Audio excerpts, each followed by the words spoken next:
Coming up next, tipsy from some serious day drinking, two members of one of England's premier bands composed a song about the Prohibition era where alcohol was illegal.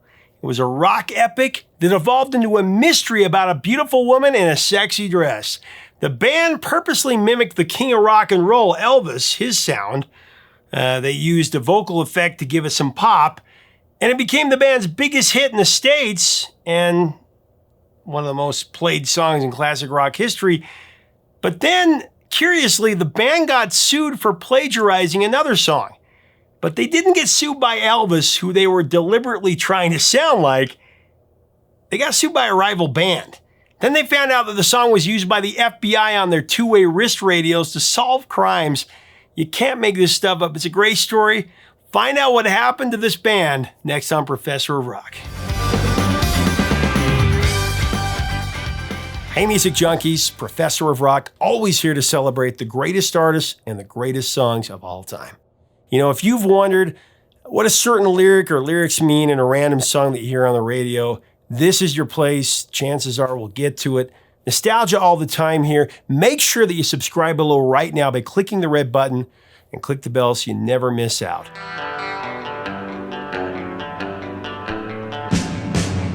Man, I'm really excited about this one. This is one of my favorites.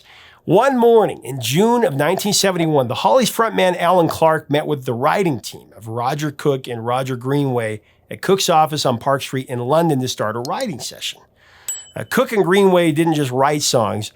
They composed huge hits, such as the international sing-along anthem, I'd Like to Teach the World to Sing. Now, that was a top 10 record for two acts, the Hillside Singers, of course, the New Seekers. I'd like to teach the world to sing.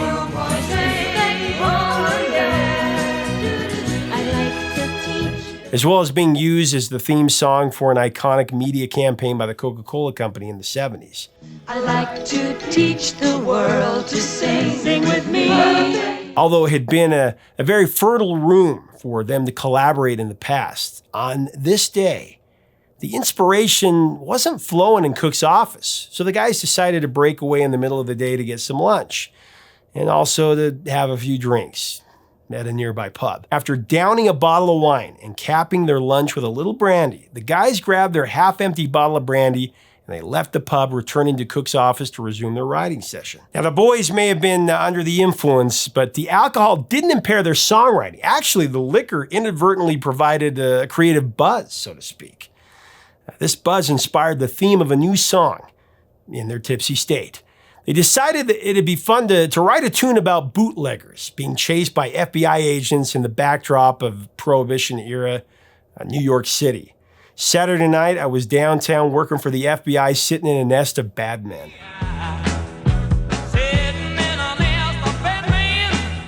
Clark and Cook loved old Hollywood gangster films, like those James Cagney movies of the 30s and 40s with the bad guys shooting it out with the cops, smashing beer barrels and whiskey bottles in the street. Empty. So you thick skull copper. They had the theme of the song, so the next move was coming up with a melody to continue to build the song structure. Cook took his place at an upright piano, with Alan Clark sitting in a chair next to the piano with his guitar in his lap. Cook fooled around with a couple of sequences and then locked into a sinister-sounding blues riff, one that he said that he really couldn't take credit for. It was just some old blues rock riff that was milling around in his head.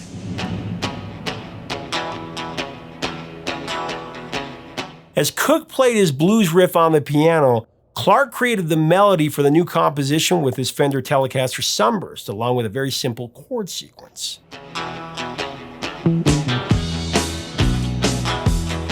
With a couple more swigs of brandy, the lyrics continued to flow. The FBI agent was standing in the middle of a crime scene, a bar full of illegal alcohol.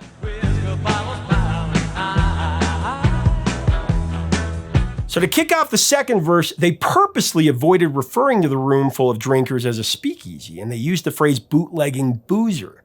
This was a term more commonly spoken in London's West Side.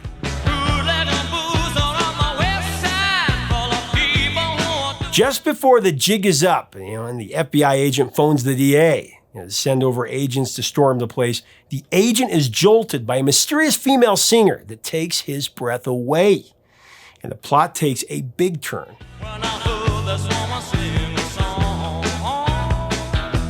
As Alan Clark imagined it, the woman had a pair of 45s that made me open my eyes.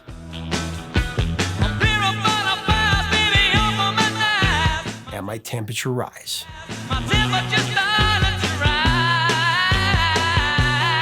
The 45s in that line have nothing to do with pistols, if you get my drift.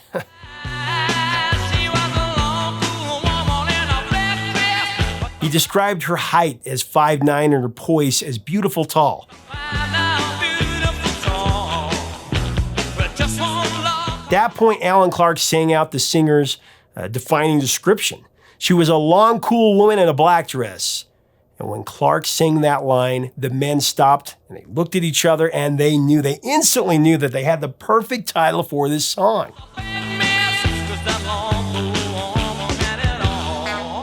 On this episode of Professor Rock, I want to turn you on to Masterworks.io. Masterworks enables investors to gain access to the high-end art market. Masterworks analyzes millions of data points to identify which paintings could rise in value, and then they acquire the painting and break it up into shares for you to invest in. Masterworks.io is the first platform that makes it possible to invest in multi-million-dollar works from renowned artists such as Banksy, Basquiat, Kaws, and many more. It's super easy to get set up with Masterworks. Go to the link below, and in just a few clicks, you will be able to create your account, browse their artwork, and diversify your portfolio. Masterworks' portfolio is up 12% this year on an annualized basis and has returned 27% to investors since its inception. There's a waitlist to take advantage of and invest in some fine art, but you can skip that waitlist and immediately start investing by clicking the Professor of Rock link in the description below. The verse after the instrumental interlude includes a bloke in the bar named Charlie with the lyric, "When Charlie said, I hope that you're able, boy." That was inspired by another classic film that Cook and Clark loved, On the Waterfront. It starred Marlon Brando. It was you, Charlie.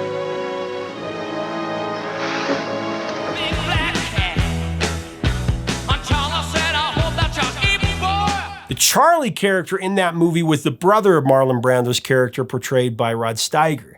Just like in those good old movies, the hero braves the chaos and rescues the girl in the song's lyrical climax.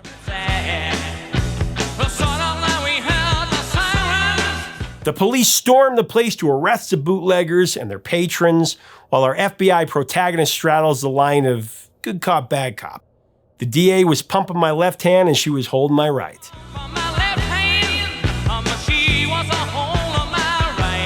With bullets flying and sirens wailing, the agent saves the bewitching long, cool woman in a black dress from being sent to jail by telling the police that she was with him. Well, I told her, don't get scared, because you're going to be spared.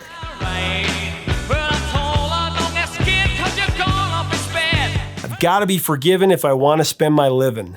The long, cool woman in a black dress was quite a deviation for the Hollies, you think about it. It ended up being a track unlike any that their fans had ever heard. For one of England's most successful pop groups of the 60s, with celebrated standards like He Ain't Heavy, He's My Brother, He's My Brother, Carrie Ann,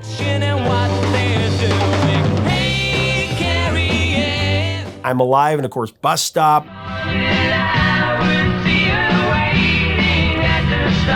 The entire Distant Light album that featured Long Cool Woman in a Black Dress was an artistic departure for the Hollies.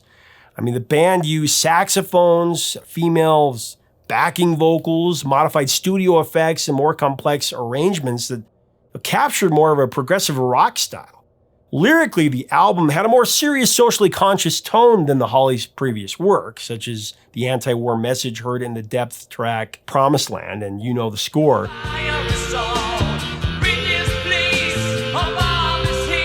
As we get further into this classic song and more about the Hollies, I want to recognize our sponsor, Zenni Eyewear. Pretty hard to believe that you can buy several pairs of prescription glasses for less than the price of a vinyl record. But it's true. Right now at Zenni.com, you can get glasses for as low as $6.95. I mean, it's truly amazing and very needed in today's economy. Check it out today at Zenni.com.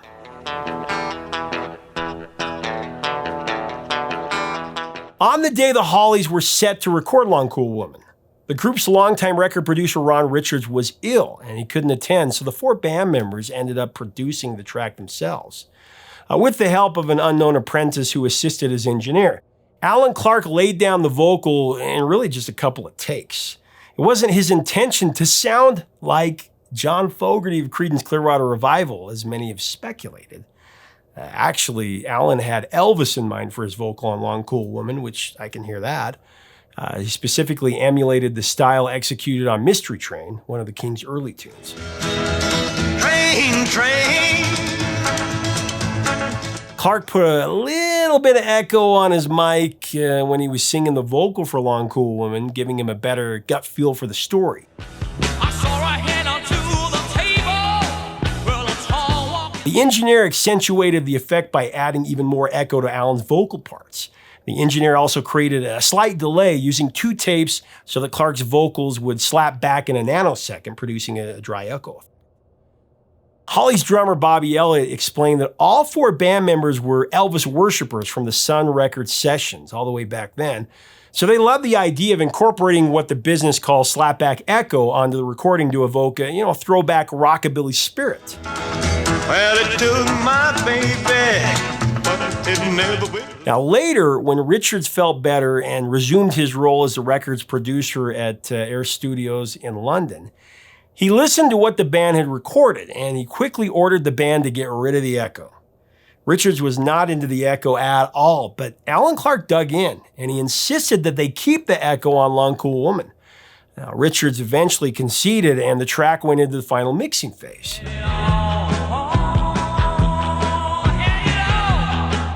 In retrospect, though, it's interesting, that Alan Clark was so adamant about not changing the recording since he and his bandmates didn't really take the song very seriously, as they've said. They never imagined Long Cool Woman in a Black Dress as a potential Hollies single at all. They were just having fun with a song that was sparked from a little day binge and their passion for old gangster movies.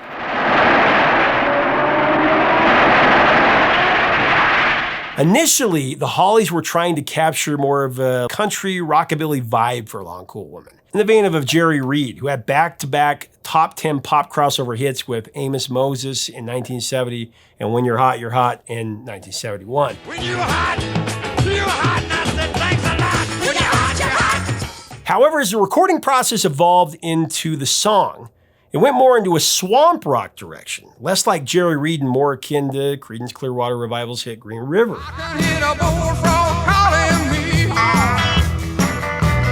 Now, in the early 70s, CCR was one of the hottest rock bands on the planet with hit after hit after hit. And when Long Cool Woman in a Black Dress was dropped as the lead single from their album Distant Light, the comparisons to CCR were immediate. The record trade publication Cashbox, for example, they wrote that Long Cool Woman was rockin' in the tradition of T-Rex and Creedence. Alan Clark's vocal was simultaneously likened to CCR frontman John Fogerty. If you get lost, come on the Green River. Fogerty did not subscribe to the adage that imitation is the best form of flattery. Instead of taking it as a compliment, Fogerty sued the Hollies for plagiarism. Fogerty claimed it infringed upon CCR's trademark sound. Now, the case was settled out of court for an undisclosed amount of green, and it did actually kind of come back around for Fogerty when he was sued by his former label for sounding like himself. We've covered this on a program previously. In 1985, long removed from CCR, Fogerty signed to Warner Brothers, and he released his solo LP, the hit Centerfield, that yielded the top 10 single, The Old Man Down the Road. The old man is down the road. The Old Man Down the Road was indeed classic Fogerty with his signature Bayou grittiness. Well, Saul Zenz, the boss of Fantasy Records, Fogerty's previous label, who owned all the CCR masters, he was incensed because he felt Fogerty's single sounded too much like classic Fogerty. Zenz went on to claim that The Old Man Down the Road was a direct ripoff of CCR's Run Through the Jungle.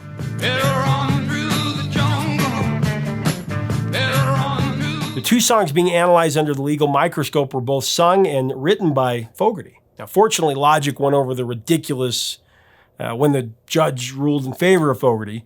More out of spite than principle, though, Fogerty countersued Zenz. He lost his initial counterclaim, but the decision was later overturned in the Supreme Court as Fogerty's ultimate vindication. You can see the whole thing on one of our episodes in the past.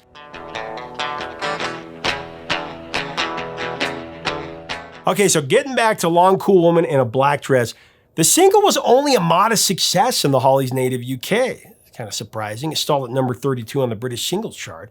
However, it was an enormous smash in the United States. It peaked at number 2 on the Billboard Hot 100. Should have been number 1. It was denied the number 1 position by Gilbert O'Sullivan's sentimental masterpiece, Alone Again Naturally. Alone again, naturally. It was actually the second biggest single in 1972. It spent 6 non-consecutive weeks at the top of the Billboard Hot 100. That is, Alone Again Naturally. So ran into a freight train. A Long Cool Woman in a Black Dress also grabbed the number 1 spot on the pop charts in Canada and also South Africa. It was a number 2 hit in Australia and New Zealand. Now, the Hollies' biggest hit in America has been heavily used in pop culture. It's been placed in a long list of movies, including Teenage Mutant Ninja Turtles, There's The Longest Yard, Lovely Bones, Kong Skull Island, and Remember the Titans.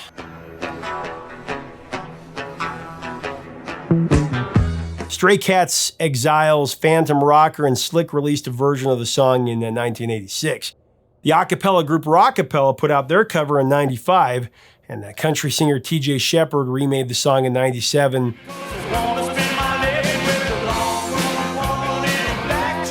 Motley Crue's lead singer Vince Neil put out a heavy rock rendition in 2010, and Long Cool Woman in a Black Dress was the first song performed by the band Phish. They also played the song during their 15th and 20th anniversary concerts tour.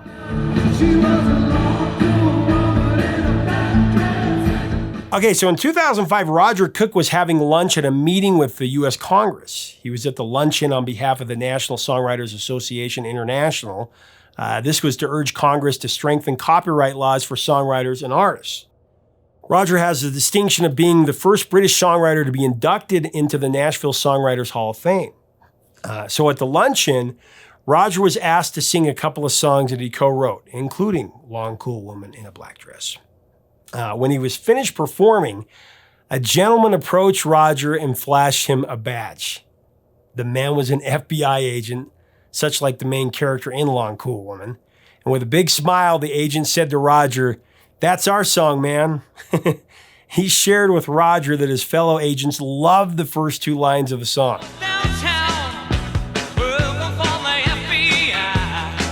Apparently, when the song came out on the radio in 1972, the agents used to key their microphones to play the tune over their 2-way radios and pump up the G-Men for a night of crime-solving adventure. That's so cool.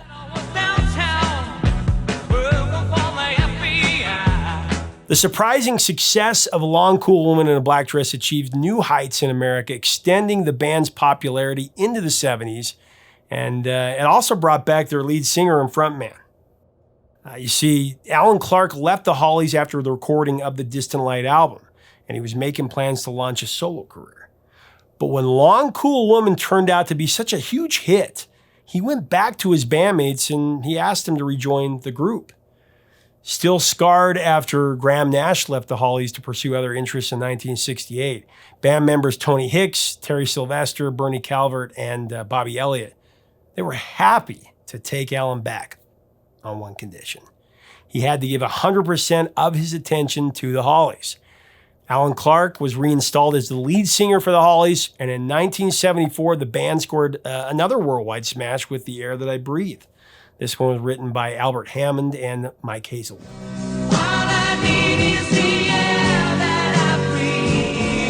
You know, I remember my dad played these songs, Green River and Long Cool Woman, on his 8 tracks when I was just a little boy. And I have to admit, I got Long Cool Woman in a Black Dress and Green River mixed up quite a bit. Now, when I was about 14, I went to work with my dad, and I had just gotten a new shipment from Columbia House, the 10 CDs for a penny. I was so excited to listen to him on my Discman, and as I was rushing out because I was late, I was rushing out to his pickup, and I forgot him. And I don't know if you remember when you were a teenager and really into music, but forgetting your music or even the batteries dying on your Walkman or Discman. It was like the apocalypse. I was devastated. I was going to be working for the next, 8 or 9 hours with no tunes. Well, my dad took mercy on me and offered up the first 2 CDs that he had just bought. He mostly listened to cassettes and 8-tracks even then, but he had just purchased his first couple CDs. He had the best of the Hollies and Neil Diamond's greatest hits. Well, after spending 3 hours listening to Neil Diamond, I was pretty Neiled out. I mean, there's only so many times in a row that you can hear Cracklin' Rosie. Winston, crackling rose, your store-bought woman. So I reluctantly tried the Hollies. I wasn't a big fan, like I said. So I'm skipping through the songs, and all of a sudden I hear Long Cool Woman in a Black Dress, and it blew me away. I love this song. I rediscovered this all-time classic, and I don't know why, but it was the best thing I'd heard in a long time. It just hit me at the right moment.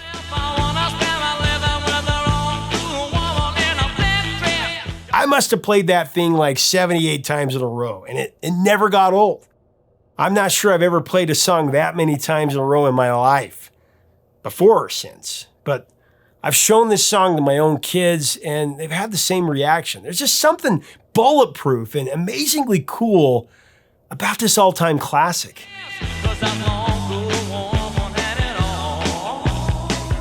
I always thought if there was ever a real version of the Long Cool Woman in a Black Dress from this song, she'd have to be the most beautiful and glorious goddess to ever step foot onto this green earth. She'd have to be to equal this bombastic 70s classic. Leave us a comment about this long, cool rock classic. What are your memories of this song? What do you think? Was the song plagiarized or just similar in sound? Let us know in the comments. Share your memories. Make sure that you subscribe to our channel to be a part of this spirit of radio. And take a look at our merch and our Patreon. Help us keep the music alive. That's the idea. Until next time, 3 chords.